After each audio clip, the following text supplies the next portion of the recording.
नमस्कार दर्शकों, आप देख रहे हैं न्यूज़ टुडे, जिसमें हर खबर है ज़रूरी और हर विश्लेषण है खास। बात करते हैं मुख्य सुर्खियों की। G20 शिखर सम्मेलन 2024 रियो डी जनेरियो घोषणा पत्र को अपनाने के साथ संपन्न हुआ। UNFCCC COP29 प्रेसिडेंसी ने अनेक नई पहलें शुरू की। आपदा रोधी अवसंरचना गठबंधन CDRI ने 17 लघुद्वीपीय विकासशील देशों SIDS में 12 परियोजनाओं के लिए फंडिंग की घोषणा की। संयुक्त राष्ट्र खाद्य एवं कृषि संगठन UNFAO ने सांख्यिकी ईयरबुक 2024 जारी की। भारत में पोलियो उन्मूलन के 10 वर्ष पूरे हुए। इटली भारत ने संयुक्त रणनीतिक कार्य योजना 2025 से 2029 का अनावरण किया। चलिए बुलेटिन की शुरुआत करते हैं और रुख करते हैं आज की पहली मुख्य खबर की ओर। G20 शिखर सम्मेलन 2024 रियो डी जनेरियो घोषणा पत्र को अपनाने के साथ संपन्न हुआ।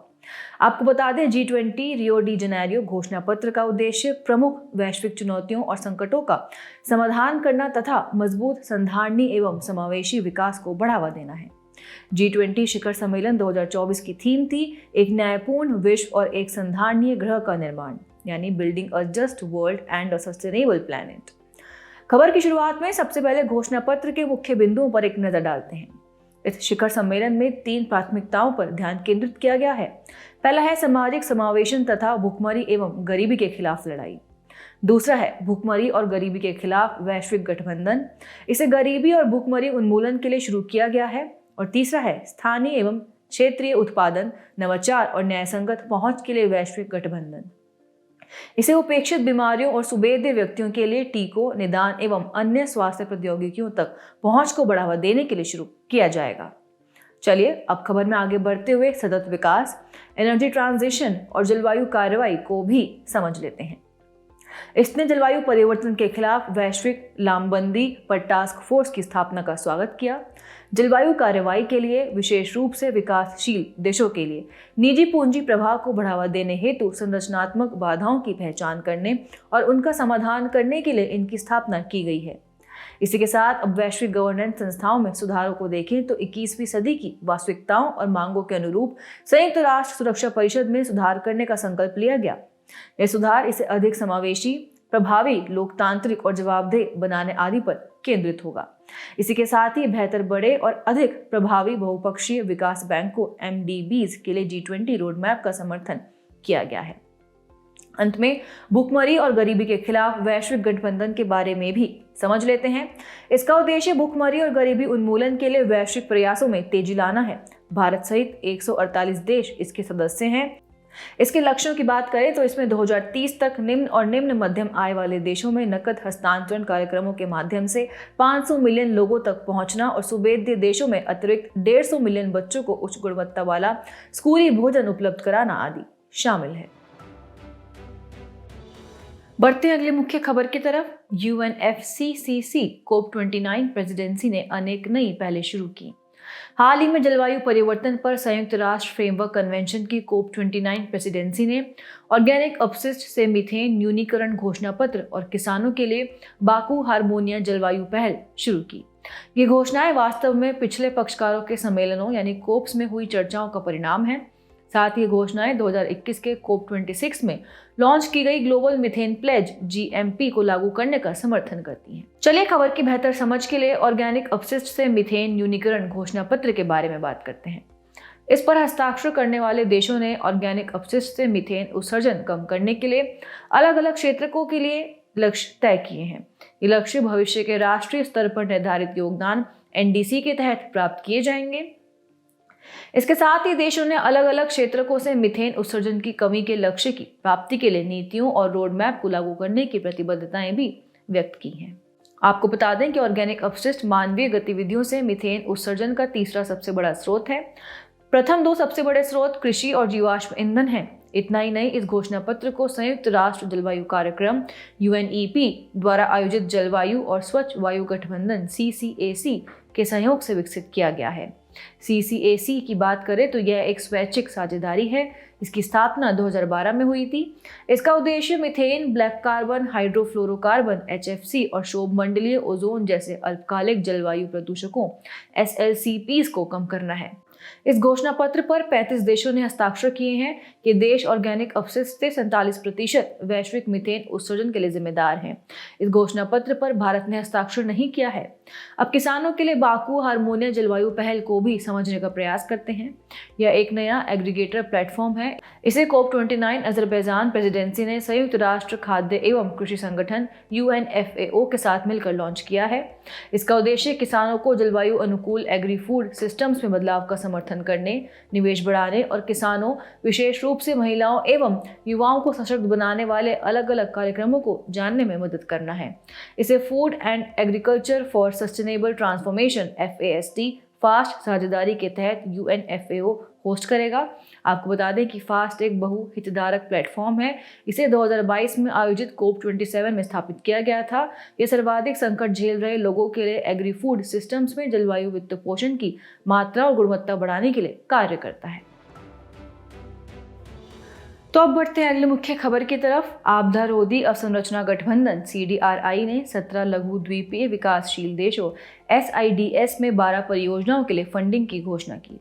CDRI ने इन परियोजनाओं की घोषणा अपने infrastructure for resilient island states यानी IRIS पहल के तहत की है। IRIS पहल को वर्ल्ड लीडर समिट के दौरान COP26 में आरंभ किया गया था। यह पहल एक व्यवस्थित दृष्टिकोण के माध्यम से SIDS देशों में लचीले, टिकाऊ और समावेशी अवसंरचनाओं को बढ़ावा देकर सतत विकास लक्ष्यों की प्राप्ति के लिए समर्पित है। चलिए खबर की शुरुआत में SIDS के बारे में बात करते हैं। SIDS देश 3 भौगोलिक क्षेत्रों में अवस्थित हैं: कैरेबियन क्षेत्र, प्रशांत महासागर क्षेत्र और अटलांटिक हिंद महासागर एवं दक्षिण चीन सागर यानी AIS क्षेत्र। आपको बता दें 1992 में पर्यावरण और विकास पर संयुक्त राष्ट्र सम्मेलन के दौरान इस समूह की स्थापना की गई थी। इस समूह में 39 देश और संयुक्त राष्ट्र क्षेत्रीय आयोगों के 18 एसोसिएट सदस्य शामिल हैं। ऐसे में अब ये जानते हैं कि SIDS के लिए आपदा रोधी अवसंरचनाओं की आवश्यकता क्यों है। दरअसल SIDS विश्व के सर्वाधिक आपदा प्रवण देशों में से एक है। इन देशों को चक्रवात, बाढ़, सूखा, समुद्र के जल स्तर में वृद्धि, भूकंप और सुनामी जैसे प्राकृतिक आपदाओं का लगातार सामना करना पड़ता है। सेंडाई फ्रेमवर्क मॉनिटर के आंकड़ों के अनुसार SIDS देशों में आपदाओं से होने वाली मृत्यु दर वैश्विक औसत से 2 गुनी से भी अधिक है। साथ ही आपदाओं के कारण SIDS देशों को उनकी GDP का औसतन 2.1% नुकसान होता है, जबकि अन्य देशों को लगभग 0.3% का ही नुकसान उठाना पड़ता है। खबर के अंत में आपदा रोधी अवसंरचना गठबंधन यानी coalition for disaster resilient infrastructure CDRI के बारे में बात करते हैं। CDRI की शुरुआत 2019 में संयुक्त राष्ट्र जलवायु कार्रवाई शिखर सम्मेलन में की गई थी। यह विभिन्न देशों की राष्ट्रीय सरकारों, संयुक्त राष्ट्र एजेंसियों और बहुपक्षीय विकास बैंकों के बीच एक वैश्विक साझेदारी है। इसका लक्ष्य प्राकृतिक आपदाओं और जलवायु परिवर्तन के खतरों से सुरक्षित रहने हेतु दुनिया भर की अवसंरचना को मजबूत बनाना है। 40 देश और 7 संगठन इसके सदस्य हैं और इसकी गवर्निंग काउंसिल सह अध्यक्षता 2 राष्ट्रीय सरकारों के प्रतिनिधियों द्वारा की जाती है। इसमें भारत स्थायी रूप से सह अध्यक्ष के रूप में कार्यभार संभालता है। संयुक्त राष्ट्र खाद्य एवं कृषि संगठन UNFAO ने सांख्यिकी ईयरबुक 2024 जारी की। आपकी जानकारी के लिए बता दें, FAO का सांख्यिकी ईयरबुक नीति निर्माताओं, शोधकर्ताओं और विश्लेषकों हेतु खाद्य एवं कृषि के अतीत, वर्तमान व भविष्य की दिशाओं को समझने के लिए प्राथमिक तथा आवश्यक स्रोत है। चलिए सबसे पहले सांख्यिकी ईयरबुक 2024 के मुख्य बिंदुओं पर एक नजर डालते हैं। पहला है वैश्विक सकल घरेलू उत्पाद में कृषि की हिस्सेदारी। यह वर्ष 2000 से लगभग 4% पर स्थिर बनी हुई है। दूसरा है कृषि में कार्यरत वैश्विक कार्यबल। वर्ष 2000 में 40% कार्यबल कृषि में संलग्न था, जो 2022 में घटकर 26% रह गया है। 2022 में लगभग 892 मिलियन लोगों की आजीविका का मुख्य स्रोत कृषि था। आपको बता दें कि कृषि क्षेत्र रोजगार का दूसरा सबसे बड़ा स्रोत है। रोजगार देने के मामले में सेवा क्षेत्र प्रथम स्थान पर है। साथ ही इसमें वैश्विक स्तर पर भोजन की कमी यानी ग्लोबल हंगर का भी जिक्र किया गया है। 2023 में दुनिया की 9.1% आबादी को भोजन की कमी का सामना करना पड़ा। यह प्रतिशत कोविड-19 महामारी से पहले के 7.5% के स्तर की तुलना में काफी अधिक है। ऐसे में अब सांख्यिकी ईयरबुक 2024 में भारत से संबंधित तथ्य या आंकड़े भी जान लेते हैं। पहला है प्रति व्यक्ति फसल क्षेत्र यानी प्रति व्यक्ति हेक्टेयर। भारत में वर्ष 2000 में प्रति व्यक्ति औसत फसल क्षेत्र 0.16 हेक्टेयर था, जो 2022 में घटकर 0.12 हेक्टेयर रह गया। दूसरा है भारत के कुल सकल घरेलू उत्पाद में कृषि क्षेत्र की हिस्सेदारी, यह 27.9% से घटकर 2022 में 15.9% पर पहुंच गई। हालांकि यह हिस्सेदारी 4.3% के वैश्विक औसत और चीन में 7.7% की हिस्सेदारी से कहीं अधिक है। वहीं अगर रोजगार की बात करें तो भारत में 2022 में कृषि क्षेत्र में 226 मिलियन लोग कार्यरत थे, जो विश्व में सर्वाधिक है। चीन में भारत के बाद सबसे अधिक लगभग 170 मिलियन लोग कृषि कार्य में लगे हुए थे। साथ ही भारत में कृषि क्षेत्र में कार्यरत श्रम बल में महिलाओं की हिस्सेदारी वर्ष 2000 में 32.2% थी, जो 2022 में बढ़कर 36% हो गई। आखिरी है कृषि उत्पादन। 2022 में भारत 19% की हिस्सेदारी के साथ दुनिया का दूसरा सबसे बड़ा चीनी उत्पादक देश था। चीनी उत्पादन में ब्राजील प्रथम स्थान पर है। इसी तरह 23% की हिस्सेदारी के साथ भारत दूध का सबसे बड़ा उत्पादक देश है। अन्य तथ्यों को देखें तो 2022 में भारत में 6% कृषि भूमि ऑर्गेनिक खेती के अंतर्गत थी। ऑस्ट्रेलिया में यह अनुपात 40% था। इस प्रकार ऑर्गेनिक खेती के कुल क्षेत्रफल के मामले में भारत विश्व में दूसरे स्थान पर है। साथ ही भारत में 76 मिलियन हेक्टेयर सिंचित क्षेत्र हैं, जो विश्व में सर्वाधिक हैं। 75 मिलियन हेक्टेयर सिंचित क्षेत्र के साथ चीन दूसरे स्थान पर है। और अब बात करते हैं हमारी अगली मुख्य खबर की। भारत में पोलियो उन्मूलन के 10 वर्ष पूरे हुए।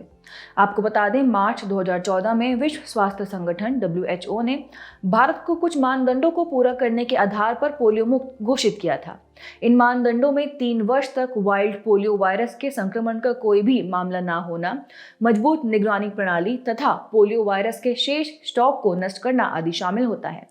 के दशकों के समर्पित प्रयासों का परिणाम था यह भारत की वैश्विक पोलियो उन्मूलन पहल GPEI में भागीदारी और सार्वभौमिक टीकाकरण कार्यक्रम UIP के तहत राष्ट्रीय टीकाकरण प्रयासों से ही संभव हुआ है। तो चलिए सबसे पहले सार्वभौमिक टीकाकरण कार्यक्रम यानी UIP के बारे में जानकारी प्राप्त करते हैं। यह विश्व के सबसे बड़े लोक स्वास्थ्य कार्यक्रमों में से एक है। इसके तहत टीके से रोके जा सकने वाले 12 रोगों के लिए निःशुल्क टीके लगाए जाते हैं। आपको बता दें, 1985 में विस्तारित टीकाकरण कार्यक्रम का नाम बदलकर UIP कर दिया गया था। साथ ही इसकी पहुंच शहरी क्षेत्रों से आगे बढ़ाते हुए ग्रामीण क्षेत्रों तक भी कर दी गई थी। इसी के साथ अब भारत में पोलियो मुक्त स्थिति को बनाए रखने के लिए किए गए निवारक उपाय भी जान लेते हैं। पहला उपाय है वार्षिक पोलियो अभियान की शुरुआत। इसके तहत प्रतिवर्ष राष्ट्रीय टीकाकरण दिवस यानी NID और उप राष्ट्रीय टीकाकरण दिवस SNID का आयोजन किया जाता है।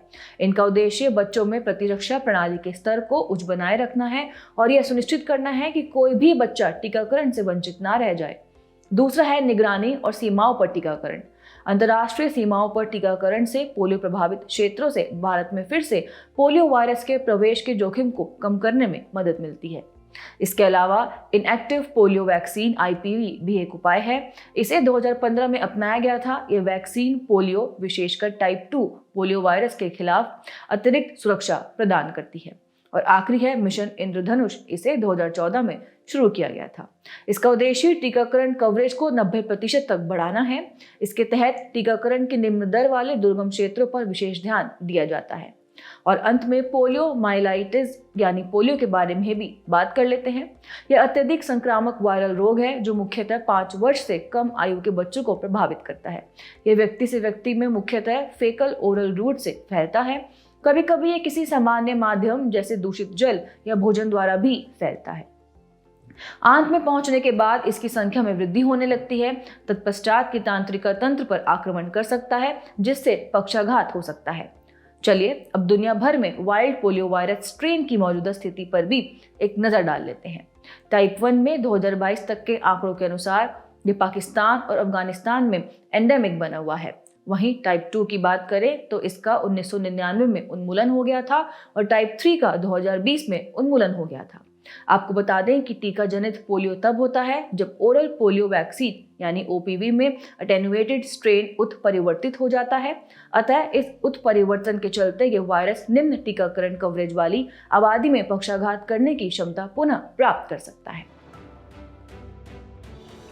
नजर डालते हैं आज की अंतिम मुख्य खबर पर। इटली भारत ने संयुक्त रणनीतिक कार्य योजना 2025 से 2029 का अनावरण किया। भारत और इटली ने ब्राजील में G20 शिखर सम्मेलन के दौरान द्विपक्षीय बैठक की। इस बैठक के दौरान दोनों देशों ने रक्षा, ऊर्जा जैसे प्रमुख क्षेत्रों में सहयोग के लिए अपने विजन को रेखांकित किया। साथ ही 5 वर्षीय संयुक्त रणनीतिक कार्य योजना का अनावरण भी किया।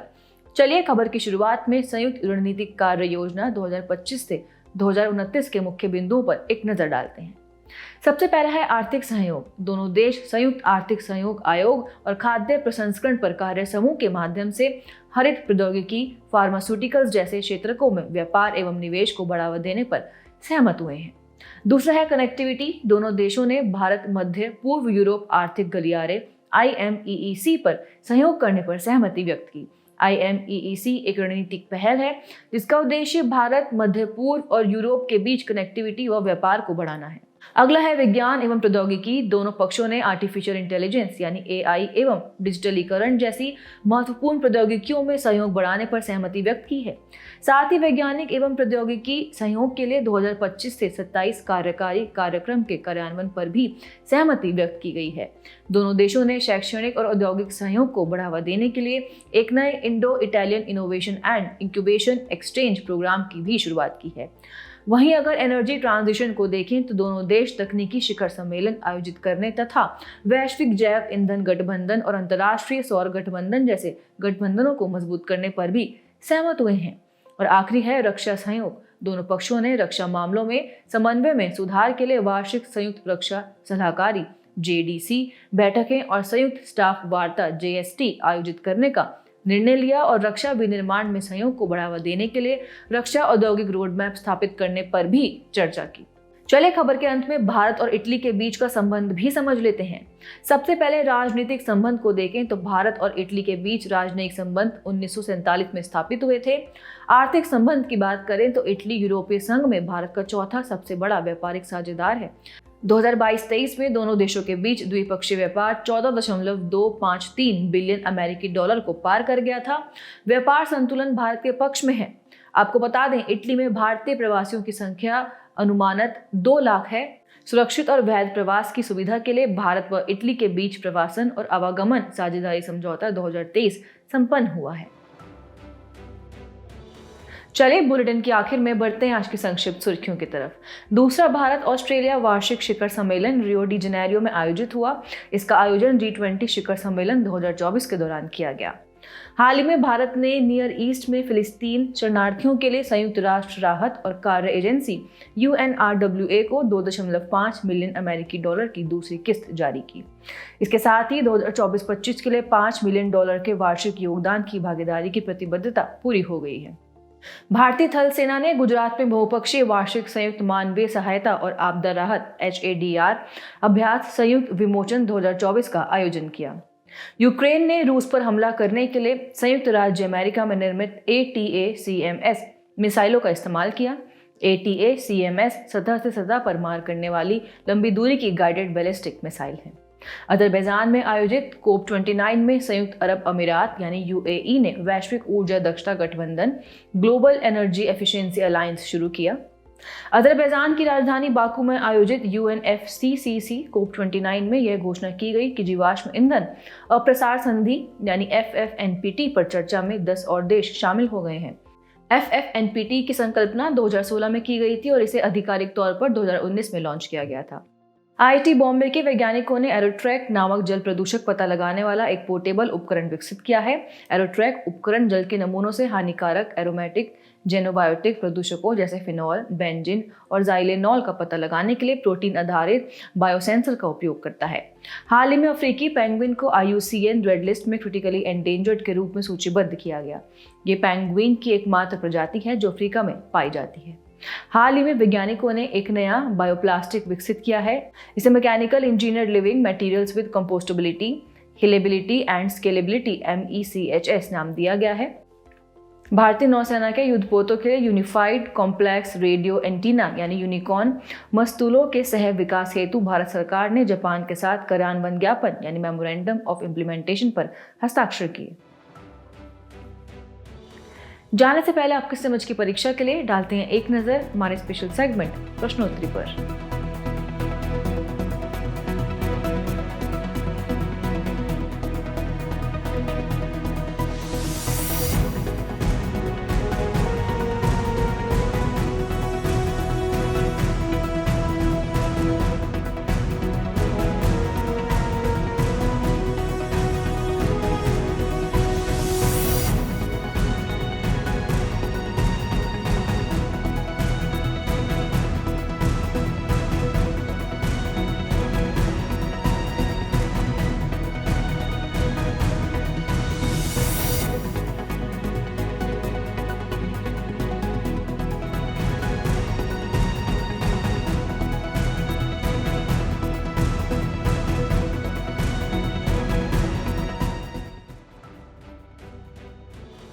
हमसे जुड़ने के लिए आपका धन्यवाद। उम्मीद है न्यूज़ टुडे का यह बुलेटिन आपको पसंद आया होगा।